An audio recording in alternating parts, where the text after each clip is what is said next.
Amara believed she had chosen a man she could trust. For months she planned her wedding to Obinna, moving through every tradition with quiet pride.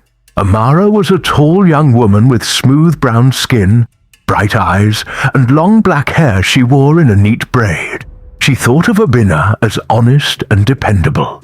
He was broad-shouldered with a calm face and a voice that often drew people closer.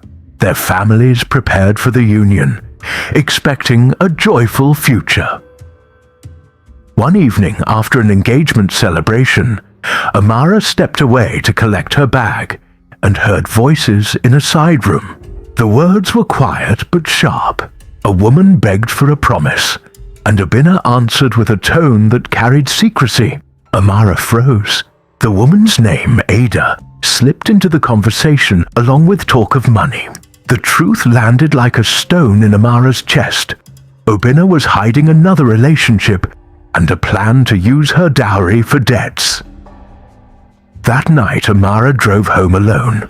She felt pain but no tears. Her heart steadied into a cold strength. She would not run. She would not end the wedding quietly. Amara decided Obinna would face the truth in a way that he and their families would never forget. Over the next days, Amara hid her knowledge behind a calm smile. She greeted Obinna with warmth, never hinting that she had heard his betrayal. Each meeting became a test of her control. Obinna, tall and confident, laughed easily, never noticing the sharp watch in Amara's eyes. While sorting documents at Obinna's apartment, Amara found 2 sealed letters in a drawer, one to a bank officer and another to Ada. The letters confirmed hidden loans and a plan to repay them with her family's money. Amara copied them quietly and replaced them exactly. Amara chose a single confidant, her childhood friend Ngozi, a short woman with warm dark skin and tightly coiled hair. Amara told Ngozi only that she needed silent support. Ngozi agreed without questions, sensing deep trouble. She also spoke briefly to Chike, Obinna's best friend. Chike, slim and athletic with a soft but steady gaze, had cared for Amara for years. Without details, Amara asked him to be ready if she ever needed his witness. Chike nodded, understanding more than her words said. One afternoon, Amara followed Obinna from a distance and saw him meet Ada outside a boutique. Ada, short with caramel skin and sharp eyes, leaned into his embrace. The sight burned away the last piece of affection in Amara's heart. The night before the planned family blessing in their ancestral village, Amara laid out every piece of evidence, letters, secret photos, written notes. She placed them in a small leather bag and rehearsed her next steps. There would be no shouting, only the quiet weight of truth. When the day of travel arrived, Amara joined Obinna and both families with steady poise. Obinna remained cheerful, unaware that each mile carried him closer to public exposure. Amara kept her gaze forward, mind fixed on the moment she would reveal everything. By the time they reached the village compound, Amara was ready. She planned one final twist. She would not simply present her evidence. She would ask Obinna in front of the elders to swear his honesty and his love. His own words would reveal the truth when he failed to stand by them.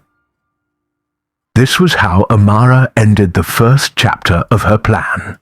Betrayal had turned her from a trusting bride into a silent strategist. The next steps would decide the future of every heart in the gathering. The families gathered in the village courtyard for the blessing. Elders sat in a circle, waiting to hear words of commitment from Amara and Obinna. Amara, tall with smooth brown skin and a long black braid, stood quietly beside Obinna, whose strong build and trimmed beard gave him an air of easy confidence. He smiled at the elders, never guessing the storm that was about to rise. When the moment came for the couple to speak, Amara asked to address the gathering first.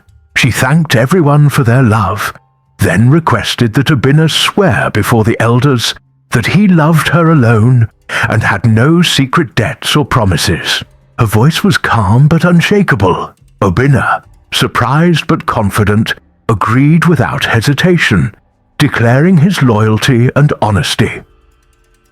As Abina finished his oath, Amara stepped forward and opened her small leather bag. From it she drew the letters addressed to the bank officer and to Ada, then the photographs of Abina embracing Ada. She held them high so every elder could see. The courtyard fell silent. Abina's face drained of color. His strong shoulders stiffened as the weight of his lie filled the air. Ada, who had been hiding near the back, stepped forward when she heard her name. She was short, with caramel-toned skin and short curly hair. She admitted that Abina had promised to repay his secret loan with Amara's dowry, and to continue their relationship after the wedding. Murmurs swept through the family circle as truth replaced trust. The elders questioned Abina sternly. He tried to defend himself, but each attempt only revealed more deception. Cheeky, slim, with smooth, dark skin and close-cut hair, stepped forward to support Amara, confirming that he too had witnessed suspicious behavior and had been prepared to speak if needed. The elders shook their heads at the betrayal. Finally, the eldest woman of the family declared that the marriage could not continue. She told Amara she was free to walk away with her honor intact, and that the family would stand behind her. Amara lowered her head in respect and thanked them. She felt no triumph, only a deep calm. Her plan was complete. Abina tried to plead for forgiveness, but Amara turned to him with steady eyes. She said nothing. Her silence was heavier than any words. Abina, once proud and confident, now looked smaller, his strong frame sagging under shame. When the blessing ceremony ended, Amara left the courtyard surrounded by quiet support from her family and friends. Ngozi, short and warm with tightly coiled hair, walked beside her. Cheeky followed, ready to help in any way she needed. Amara felt the first breath of freedom, the knowledge that she had faced betrayal without losing her dignity. That night, as the moon rose, Amara stood alone and thought of what had passed. She did not see herself as a victim. She saw herself as a woman who had turned pain into quiet power. The wedding would never happen, but her life was her own, and no one could take that from her.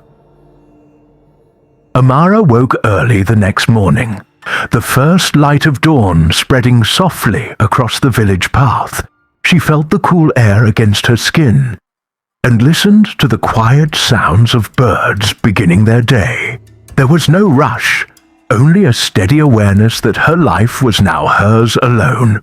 She thought of the road ahead and felt a calm she had never known before. In the following weeks, Amara visited the young girls she taught, helping them shape letters on small slates. Each child carried a spark of hope that reminded her of her own strength. Their laughter filled the air and lifted her heart. Messages continued to arrive from other women who had heard of her courage. They wrote of hidden struggles and silent endurance. Amara answered each one with steady words of encouragement, offering strength without judgment. One evening, Chicky returned, carrying a carefully carved wooden box. He spoke of community projects and asked if she would join him in building a center for women and children. Amara agreed, not out of obligation, but from a shared vision of a better future. Together, they began to gather villagers who wished to help. Amara guided the planning, her voice steady and clear. The elders who once judged her now sought her advice, and the women looked to her as a trusted friend. Months later, as the building neared completion, Amara walked through its open doorways and touched the smooth walls. This place, born from pain and courage, would give others the strength to rise. One quiet night she stepped outside and looked up at a sky thick with stars. She thought of the betrayal she had overcome, the girls she taught, and the women who had found hope through her story. She knew her life was not defined by what she had lost, but by what she had built. Amara's journey had begun with heartbreak, but ended with quiet triumph. She had turned her pain into power, and her name